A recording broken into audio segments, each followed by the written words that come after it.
भिलवाड़ा शहर सहित आज जिले भर में मुस्लिम समाज के अंतिम पैगंबर हजरत मोहम्मद साहब की जन्म दिवस पर ईद मिलादुन्नबी बारावफात का त्यौहार धूमधाम से मनाया गया। शहर में सुबह से ही विभिन्न क्षेत्रों से निकले छोटे छोटे जुलूस दोपहर में रेलवे स्टेशन चौराहे पर पहुंचे, जहां से विशाल जुलूस शुरू हुआ, जिसमें कई वाहनों पर आकर्षक झांकियां सजाई हुई थी। यह जुलूस शाम तक गुलमंडी, जूनावास, बाहला होते हुए तेजाजी चौक पहुंचा। तेजाजी चौक में मंसूर अली बाबा की दरगाह पर तकरीर के साथ कार्यक्रम का समापन हो गया। जुलूस के दौरान भारी पुलिस जाब्ता तैनात किया गया। प्रधानमंत्री नरेंद्र मोदी कहते हैं, जब भारत पर भरोसा बढ़ता है तो हमारा निर्यात बढ़ता है और देश में ज़्यादा निवेश आता है। जब भारत पर भरोसा बढ़ता है तो विदेशी निवेशक अपना पैसा भारत में लगाते हैं, वे कारखानों में निवेश करते हैं। एक तरफ देश का हर नागरिक पूरी दुनिया में भारत का ब्रांड एम्बेसडर बनना चाहता है और अपने देश को आगे बढ़ाने में लगा हुआ है। दूसरी तरफ उसी देश में नकारात्मकता से भरे हुए कुछ लोग इसके उलट काम कर रहे हैं। ये लोग देश की एकता पर हमला कर रहे हैं। सत्ता के भूखे ये लालची लोग भारत के टुकड़े करना चाहते हैं। ये लोग मिलकर कह रहे हैं कि वे जम्मू कश्मीर में अनुच्छेद 370 वापस लाएंगे या वे जम्मू कश्मीर में फिर से 2 संविधान और 2 कानून का शासन लागू करना चाहते हैं। नकारात्मकता से भरे लोग भारत को बदनाम करने का कोई मौका नहीं छोड़ते, इसलिए ये लोग लगातार गुजरात को भी निशाना बना रहे हैं। इसलिए गुजरात को इनसे सतर्क रहना होगा, इन पर भी नज़र रखनी होगी। विकास के पथ पर चल रहा भारत ऐसी ताकतों का डटकर मुकाबला करेगा। भारत के पास अब बर्बाद करने के लिए समय नहीं है। हमें भारत के विकास को बढ़ाना है और साथ ही हर भारतीय को सम्मान का जीवन भी देना है। मैं जानता हूं कि गुजरात इसमें भी अग्रणी है। उत्तर प्रदेश के मुख्यमंत्री योगी आदित्यनाथ ने कहा, पाकिस्तान एक कैंसर है और जब तक इसका इलाज नहीं हो जाता हम समस्याओं का समाधान नहीं कर सकते। अब पीओके आज़ाद होने और फिर से भारत का हिस्सा बनने की मांग कर रहा है।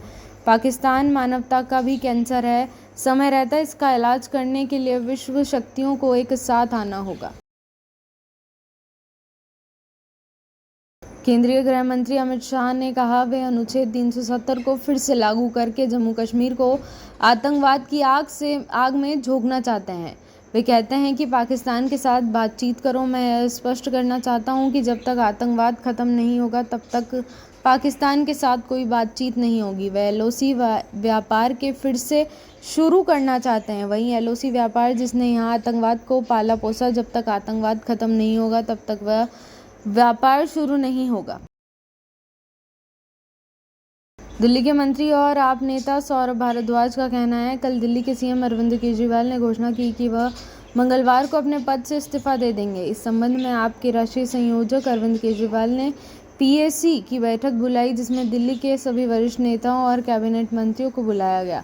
उन्होंने नए सीएम को लेकर सभी नेताओं और मंत्रियों से 1-to-1 चर्चा की। कल इस बैठक का दूसरा सत्र विधायकों के साथ होगा।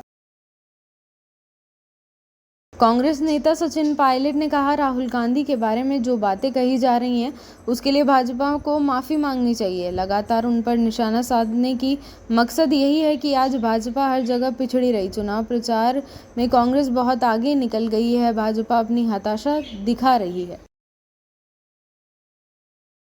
जर्मनी के आर्थिक सहयोग और विकास मंत्री स्वेंजा शुल्जे ने कहा, हम जर्मनी और भारत के बीच साझेदारी को और मजबूत करने के लिए एक बड़े जर्मन प्रतिनिधिमंडल के साथ यहाँ आए हैं, क्योंकि हम अक्षय ऊर्जा को बढ़ावा देना चाहते हैं। हम आश्वस्त हैं कि दुनिया की बड़ी चुनौतियाँ जलवायु परिवर्तन है।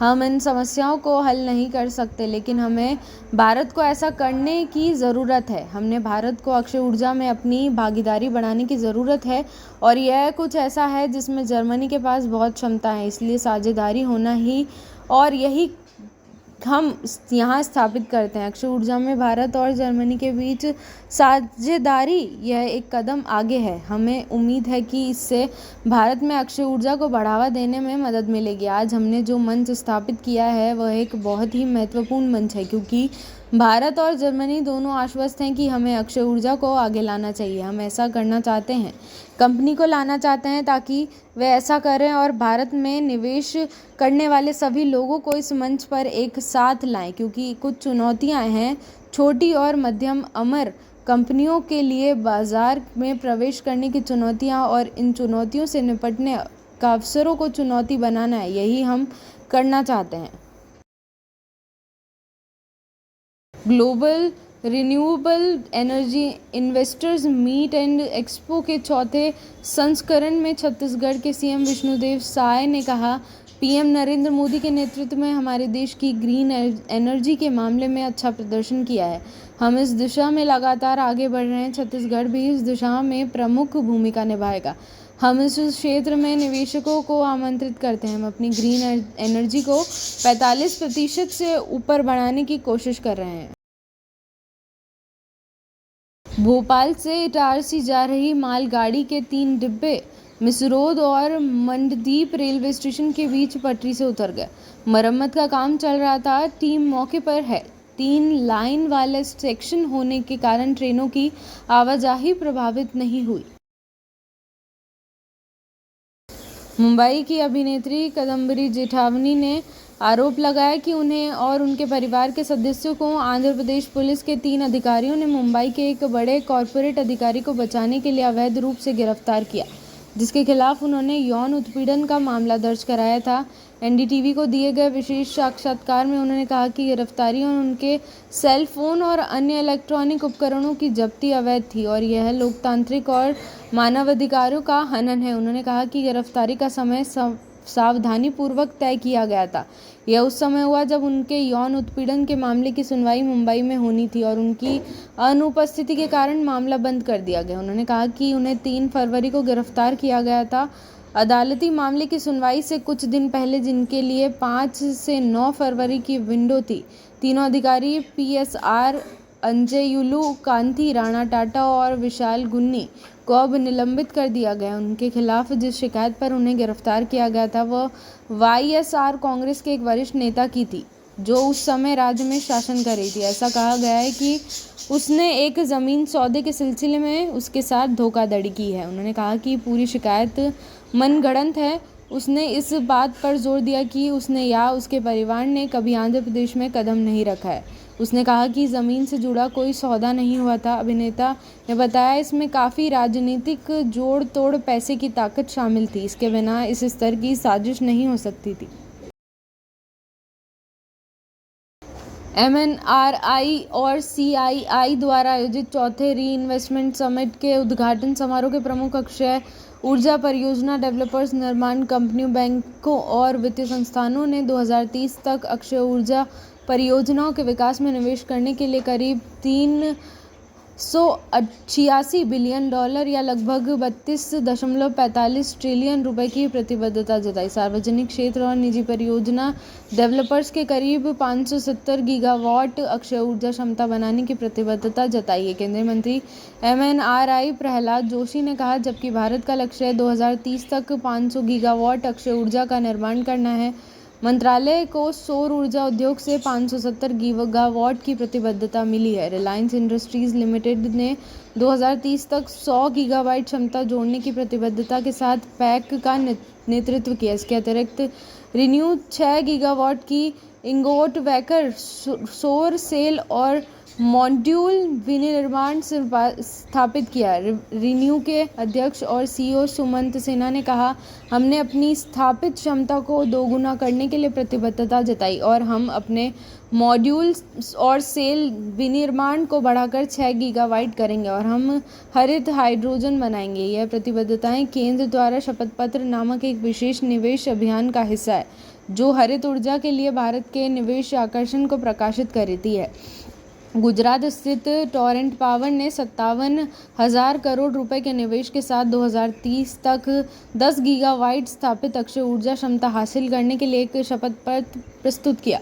अखबार से बात करते हुए कंपनी के अधिकारियों ने कहा कि हम इसमें गुजरात में 7 गीगावाट की सौर ऊर्जा परियोजनाओं के निर्माण के लिए घोषित निवेश की उनकी मौजूदा योजना शामिल है। व्यक्ति ने कहा, संतुलन के लिए हम गुजरात के अलावा महाराष्ट्र, तेलंगाना जैसे अन्य राज्यों के साथ चर्चा कर रहे हैं। केंद्र की राष्ट्रीय जनतांत्रिक गठबंधन सरकार अपने मौजूदा कार्यकाल के दौरान एक राष्ट्र एक चुनाव या राज्य विधानसभाओं और लोकसभा के लिए एक साथ चुनाव कराएगी। भारतीय जनता पार्टी के एक वरिष्ठ पदाधिकारी ने कहा, उन्होंने उन अटकलों को खारिज कर दिया कि सत्तारूढ़ पार्टी नीतिगत मामलों पर फिर से विचार करने के लिए अपने सहयोगियों के दबाव में है। प्रधानमंत्री नरेंद्र मोदी के नेतृत्व वाली एनडीए सरकार ने तीसरे कार्यकाल के 100 दिन पूरे होने की पूर्व संध्या पर बोलते हुए पदाधिकारी ने कहा कि केंद्र का सभी क्षेत्रों में स्थिर नीतियों और साक्ष्य आधारित सुधारों पर ध्यान केंद्रित करने से अर्थव्यवस्था को बढ़ावा मिला है और देश की विकास कहानी को आगे बढ़ाया है। वरिष्ठ भाजपा नेता ने नाम न छिपाने का अनुरोध करते हुए कहा, एनडीए सरकार के मौजूदा कार्यकाल के दौरान एक राष्ट्र एक चुनाव लागू किया जाएगा।